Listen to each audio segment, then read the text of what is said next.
You know that frustration, don't you? You have studied the vocabulary lists, you have memorized the grammar rules, and you can read English perfectly fine.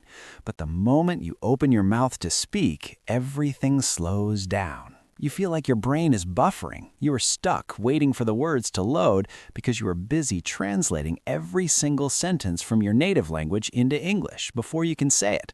It makes you feel slow. It makes you feel awkward. And frankly, it is the biggest wall standing between you and fluency. But what if I told you that thinking in English isn't a magic talent reserved for geniuses? It is a mechanical skill, just like driving or typing, and I'm going to show you exactly how to build it. Today, we are going to tackle the one problem that holds almost every learner back. We are going to move past the theory and get into the practice of how to stop translating in your head and start thinking in English. This is not just about learning more words. It is about changing the operating system of your brain. To understand how to fix this, we first have to understand why you do it. When you first started learning English, your native language was your safety net. It was a bridge. You would see an object, think of the word in your language, cross the bridge to find the English word, and then speak. That is perfectly normal for a beginner. But the problem is, many of you are still using that bridge years later. The bridge has become a barrier. The reality of real-world conversation is speed. Native speakers talk fast. They don't pause to let you consult your mental dictionary. If you are translating, you're always going to be 2 steps behind the conversation. Furthermore, translation is often inaccurate. Different languages have different structures. In your language, the adjective might come after the noun. In English, it comes before. If you translate word for word, you end up with English that sounds strange and unnatural. So, the goal is simple. We need to burn the bridge. We need to create a direct link between the concept in your mind and the English word on your tongue. We are going to train your brain to think in English using a specific 24-hour blueprint. I have broken this down into 5 actionable techniques that you can weave into your daily life starting right now. The first technique is what I call environmental narration, and you can do this the moment you step out of your door. This is about describing what you see, but strictly in your mind. Keep it incredibly simple. As you walk down the street, look around you.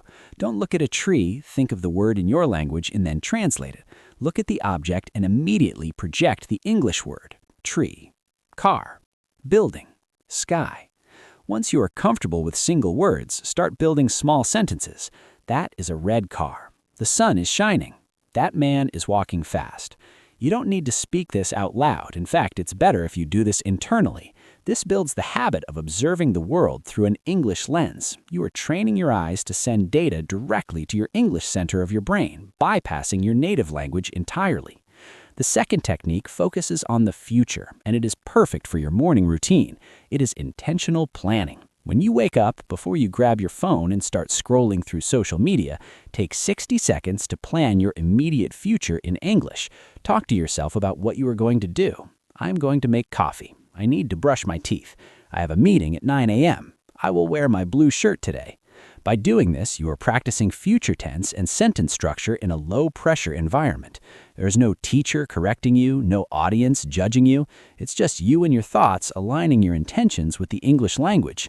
This sets the tone for the entire day. Now let's move to the third technique, which is perhaps the most powerful tool for breaking the translation habit. It is called visual thinking. This is similar to the first tip, but it is more specific to individual objects and removing that middleman we talked about earlier. Throughout your day, you will interact with hundreds of objects: your phone, a cup, a keyboard, a chair. The habit you currently have is see the object, native word, then English word. I want you to interrupt that pattern. When you look at a chair, force your brain to hear the word chair instantly. If the native word pops up, acknowledge it, push it aside, and replace it with the English one. If you see something and you don't know the English word for it, do not ignore it. This is a learning opportunity. Make a mental note or write it down and look it up later. But the next time you see that object, you will have the English label ready. This is how you build a vocabulary that is glued to reality, not glued to a translation dictionary. The fourth technique is my absolute favorite because it helps with thinking, listening, and speaking all at once. It is called shadowing. This is the fastest way to improve your rhythm and flow. Here's how it works. You find a piece of audio, it could be a podcast like this one, or a YouTube video, featuring a native speaker. You listen to a sentence and then you repeat it immediately. But here's the key. You don't pause the audio, translate it, and then say it. You mimic the sound instantly. You copy their speed, their emotion, their intonation, and their pauses. If the speaker says, "I'm going to the store," you say, "I'm going to the store," right on top of their voice. You aren't analyzing the grammar, you're feeling the language. It might feel chaotic at first. You might stumble. That's completely normal. But what this does is train your physical mouth muscles and your mental processing speed to keep up with natural English. It forces you to stop overthinking and start flowing. Even 5 minutes of shadowing a day can drastically change how quickly you process English.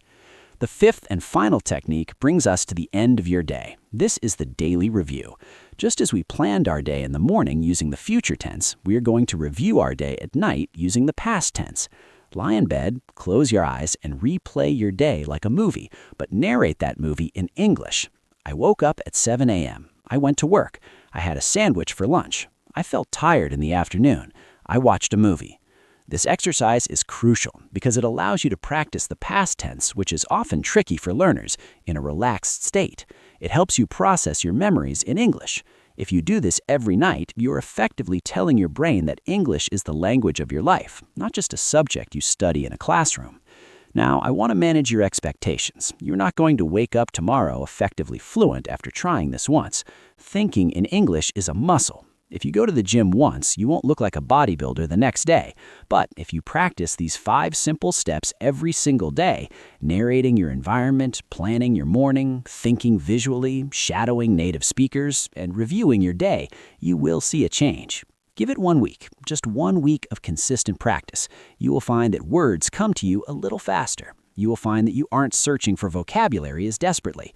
Give it a month and you will realize something amazing. You will catch yourself thinking in English without even trying.